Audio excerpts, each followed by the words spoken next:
You're listening to the Love Your Neighbor podcast.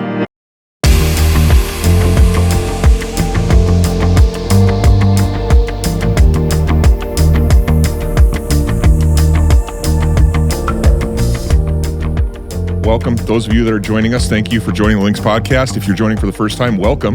We're glad you're here. If you're coming back, we're glad that you're back. We have a special guest, Tonna Jacobson. Our guest is, we're going to talk a lot, but we're going to really probably focus on your story, but also focus on wellness. Mm-hmm. You are very much part of that. So welcome, Tonna. Glad you're here. Thank you. Thank you for having me. Yeah. Happy to be here. This is a treat. We were just talking a little bit about fitness, but you said, are you a tech person or are you a pen and paper gal? What's your preference? I am old school. Okay. I'm old, so I am pen and paper. Okay. There's just a lot of power, I feel like, in physically writing something down. Mm-hmm. I can put it in my notes on my phone, but it just doesn't feel the same. You know, just taking that pen to that paper and being able to see that. So my workspace is full of a whole bunch of notebooks and papers and whiteboards and yeah. Gotcha. Okay. Mm-hmm. Gotcha. I think I'm new to the Apple Watch thing, but it has been a super healthy, like, reminder for me. More than anything, just cueing me to go like, oh yeah, it'd be good if you stood up. You've been sitting in your chair for 4 hours. Like, it might be good for you to stand up. Isn't that nice? Did you know that they also have like a breathing app that you can put on there that reminds you to take deep breaths every now and then? Same thing like with a water app to remind you to keep drinking your water. See, I'm already learning stuff. See, I just told you I wasn't like a very techie person, but well, but really, I mean, it's interesting that we live in a world where we have to be reminded. Yeah.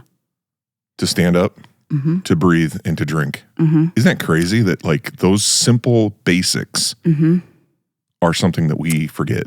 I've often wondered, why is that? Because it never used to be that way. Mm-hmm. And I think technology, although it can be such a great thing, has also made us, I would say, lazy. I hate to say lazy because we're working, but just physically a little bit less movement. Right. I can relate to that for sure. Mm-hmm. Tonna, tell us a little bit for those, some are watching, know you, some have no idea your story. Tell us a little bit about growing up, how you got to Brandon. Tell us about Tonna's story. Well, I grew up in Minneapolis and my dad ended up moving out to Brandon. So I loved the community when I was a young teenager. He did end up moving us to Sioux Falls, but then we did end up moving back to Brandon about 10 years ago, just a little over 10 years ago. So nice. It's nice to be back. It's a great community. It's growing fast. Yeah, right. But the people, it's just, even though it's growing, it's still a very tight-knit community and a very supportive community. So I really love being back. Yeah, in awesome. Brandon. I don't think I would ever move back out of it. You're pretty involved in the community. Let's talk a little bit about your involvement with the community and just the things that you're doing. Just give us an idea of what drives you or what are you passionate about in Brandon? Well, I'm passionate about health. I am a health coach, so anything that is about being more physically active or healthier lifestyle, I'm all about that. So we had a couple wellness programs come to Brandon. So we have, this is our second annual Brandon Community Wellness Week, and we run that May 1 through 7.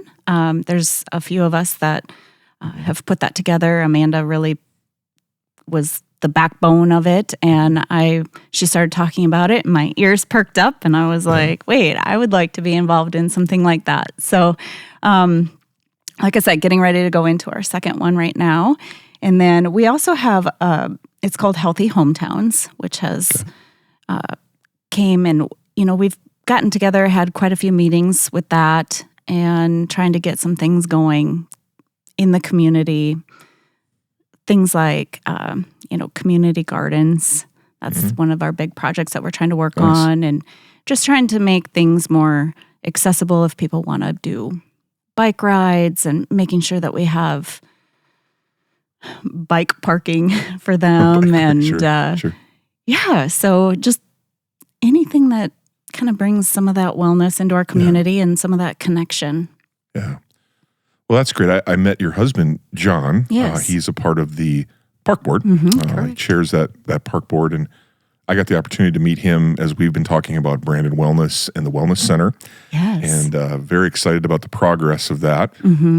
It's been just a great season for our community coming out of what was kind of a bummer a couple of years ago, where we all were kind of locked in. But out of that, I mean, how have you seen people coming out of the whatever you want to call, I don't like to reference it because I feel like it gives it more power.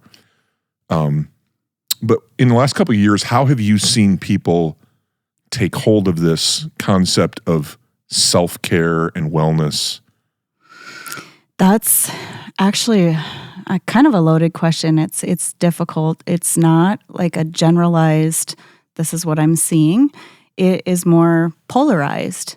I feel like either things really went downhill for people and they're really struggling, or people took that time to make a change and they're really doing well. And so, for the ones that are doing well, that's awesome. They're having to acclimate to figuring out how to be back into work or be back into an office or whatever that looks like. And the people that haven't done as well, now they're trying to work on breaking those bad habits and finding ways to try to get back out and get moving. And it's, I think more than even the physical sense of stuff or the health, it's the mental health side of it. It has been something that I've definitely seen. When my clients come to me, I hear a lot of when 2020 hit, and they reference that a lot. So I know that that's made an impact on people. It's made an impact. So, and for some, the good, catalyzing new thoughts, but then also, creating some not so good scenarios. You clearly love people. You clearly care about your clients, and that's really cool. How long have you been in, or maybe even better, you said, like, what got you into health coaching? So I was a nurse. I graduated USD back in 99, and I was a cardiac nurse. And a lot of what I saw was high blood pressure, diabetes, heart disease, peripheral vascular disease. A lot of what I saw was preventable disease. And I was on the treatment side of it. And part of what I loved about my job was sitting with the patients and sitting with their families and educating them before they would go home. These are the things that, lifestyle changes that you should consider. And I thought, I wanted to be more on the prevention side rather than the treatment side. And I knew that I loved the education piece of it. And that has now morphed into me being able to coach. And although some of what I do, we do work on treatment because they are, on medications and want to come off. But we do work a lot on the prevention side too. And I'm able to express that more and teach that more.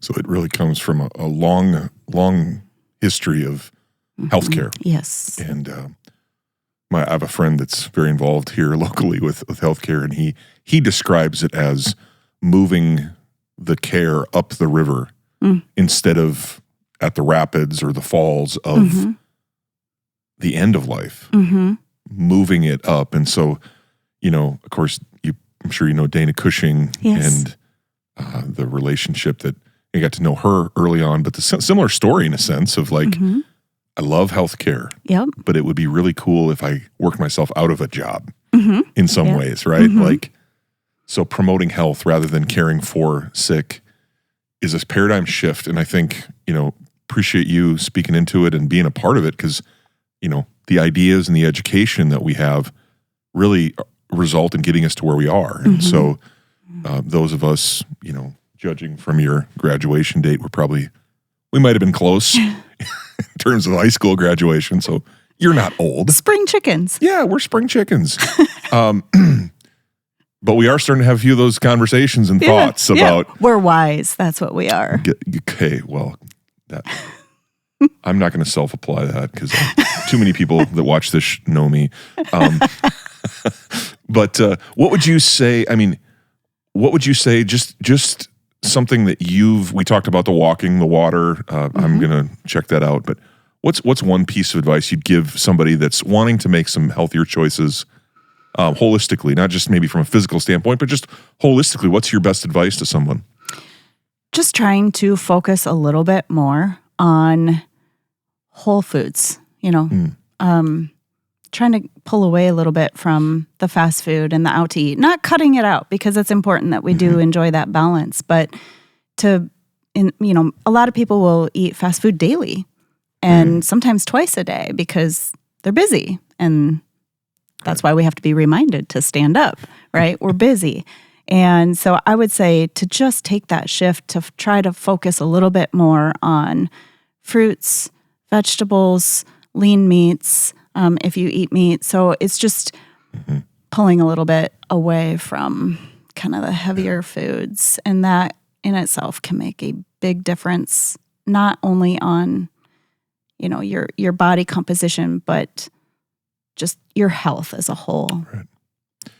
Yeah, I have a friend that's recently, he's one of those people that is able to just, I'm no longer doing that. That's just out of my life. And he's gotten some pushback from some other people in his life that are like, that's not healthy. And the thing that he cut out, of course, was sugar and carbs. Yeah. How do you wake up one morning and go, I'm just done with sugar and carbs? I don't know. I couldn't do it. What planet are you from, dude? I could not do it. But he's like, I'll just do it. But he said, though, the thing, with, again, health, is he goes, I just feel so much. I feel every day. I feel like I have more energy. Yeah. I'm able to focus so much better. And being his friend, I'm like, man, it's true. It's really actually true. Yep. He is thinking and communicating much more clearly. And it's really fun to see someone go, wow. Didn't struggle health-wise otherwise, but just the clarity and energy. Yes. And I think that when you feel it, a lot of people want to make a change because they want to see it. They want to see it on their body. And that just doesn't happen at the speed that we always want. It's a slow process. But when you feel it and you feel the energy and you feel the clarity and you're sleeping better and you're less achy, that makes a huge difference. And that kind of propels you and drives you to want to continue those behavior changes. Yeah, that's interesting. Yeah, that's interesting. That's something that, so important. So thank you, Tonna, for sharing your, and we'll make sure if there's a ways to get a hold of you. I don't know if you're taking new clients, but if there are, we'll definitely include that here. A lot of times, if you're still watching this, by the way, thank you for watching the Links podcast. It is, our goal to build and invest in the community of Brandon. Yes. That's why we do this. It's not always feasible to get to know all of the amazing people in Brandon, but the podcast allows us to you get to know a little bit about Tonna and Brandon Wellness Week. That's coming up. We're going to we may be able to have this show before that. Hopefully we can. So hopefully this is Brandon Wellness. We pre-record these podcasts, but hopefully we can get this during Brandon Wellness Week. Tell us a little bit about Brandon Wellness Week, what that entails, how we can be involved, if not this year, maybe even for next year. Yes. So like I said, it'll run May 1 through 7 every year, and we theme our days. So May 1, it falls on a Monday this year. So we have Mindful Monday, and we've got all of our days themed, but Mindful Monday, we're going to have some bring your mats, and we have a free community yoga class happening out at the golf course. Nice. People just have to bring a mat, and it's something that everybody can do. We're not going to do some crazy bendy stuff, It's just leaning into your own self and breathing and all of that. And so we just theme it throughout the week and try to get the community out there and involved. We have a day where people can go out and help plant flowers out at Helping Hands. So it's kind of a big variety of things. Okay. We have a coloring contest and lots of great stuff. Awesome. Well, is there a place? I mean, is there a Facebook page or website that we can go to get more information about that? Yes. So Brandon Community Wellness Week is a Facebook page, and I invite all community members to join that page. We create events so that it can remind you what's coming up and what time and where it's at. We have a lot of communication that happens on that page. Good. Well, we will definitely link that to the Brandon Wellness page. You had mentioned Amanda Barton. She said you have to have Tonna on the Links podcast. And, that's, we have to work. It's building community. That's what we're doing right now is we're going, okay, wow. Yes. We got to do it. We're better when we do this together. Absolutely. And, so appreciate you doing that. I wanted to ask you a question. You had mentioned about the feeling it versus seeing it, but we talked about your maybe hobby. I don't know how you'd refer to this, but you are talk about your swimsuit competitions. Did I understand that right? Yes. Talk to us about it. Like, first of all, like, why would you think about that? I mean, right. I know reasons why I would not think about that.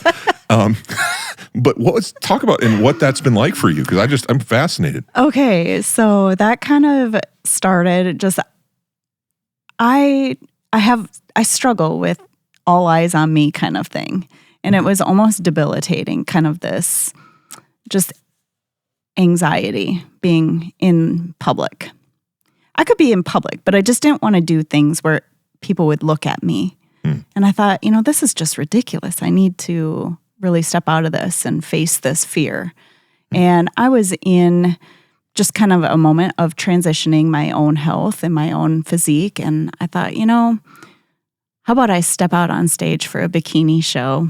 Because that's going to put me in the most vulnerable and uncomfortable situation that I could ever think of.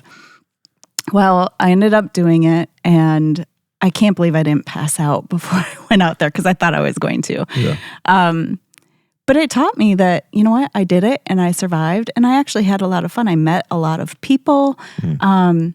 So I've continued doing that, and I actually just started prep season to go into it again here. I'll do another 4 shows this year, this fall. So I'm really excited about that. But it's been fun and crazy and a lot of anxiety and fear, but just overcoming that, I think it just gives me a little bit of empowerment each time that I do it.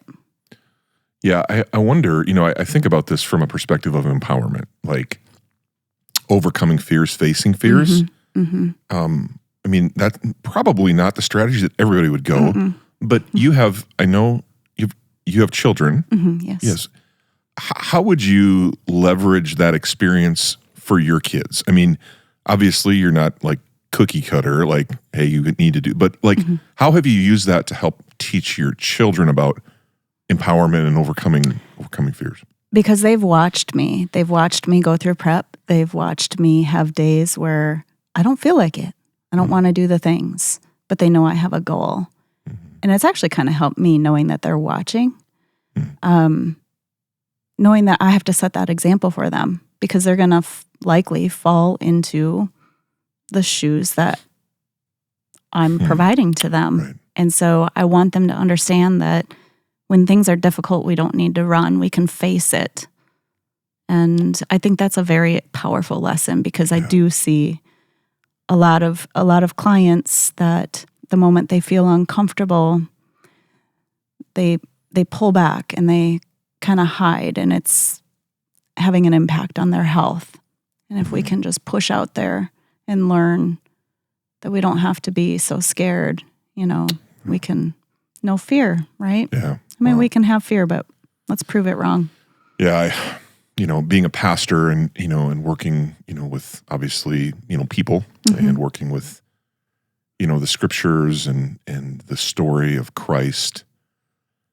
We addressed that this year during Holy Week in terms of what that must have been like to put yourself for Christ, to put himself out there the way he did in the manner that he did, and how, how difficult that would have been. And, I think of, the words in scripture that say, John writes, he says, perfect love casts out fear, and really fear is the enemy and the limiter of love and vulnerability. You probably know the Brene Brown stuff, but any time that love comes up, we like to talk about love, but we have to really, love means saying, hey, I'm going to face this thing that I'm afraid of, pressing into the awkwardness of what it feels like to get better, to grow, and to really care about not only the people around us. Okay, you're a nurse. We get that, right? But say, no, I'm okay with me. I love me, and I'm okay with saying that I'm okay how I am and how I've been made. That's good. I'm happy about that, and I think that's such an important message. So good for you, Tonna, for championing that effort. Yes. Well, hopefully we're a champion this year, but that's what we're working for. Well, we're sitting here talking, and I was like, I don't know that I'd ever thought about this before, but I think probably interviewing someone who's in bikini competitions is probably a fear of mine that I didn't even know I had. And so I'm overcoming a fear I didn't even know I had, John. This is great. Way to go, John. See? And you survived. And here I am. Wow. So it's right time for us to stand up right now. Our watches are telling us that. So thank you so much, and happy Wellness Week. May all our days, I guess, be. Anything else you'd like to say, or shout outs you need to make? No. To you, I thank you for having me on here. It was a lot of fun. So thank you. Well, we're going to have you back. And we're going to get your husband on here too. Yeah, I would love that. Yeah, he'll be a good interview as well. He will. Yes, he will. So, thanks, Tonna. Thank you so much. Thanks for joining us. Yep. Thank you for joining us on the Love Your Neighbor podcast. The purpose of the Love Your Neighbor podcast is to build community one conversation at a time. You can help us build that community by sharing the podcast on your social media channels and rating our podcast on whatever platform you're listening from. Another way is to let us know of any neighbors who have a story. Go Lynx!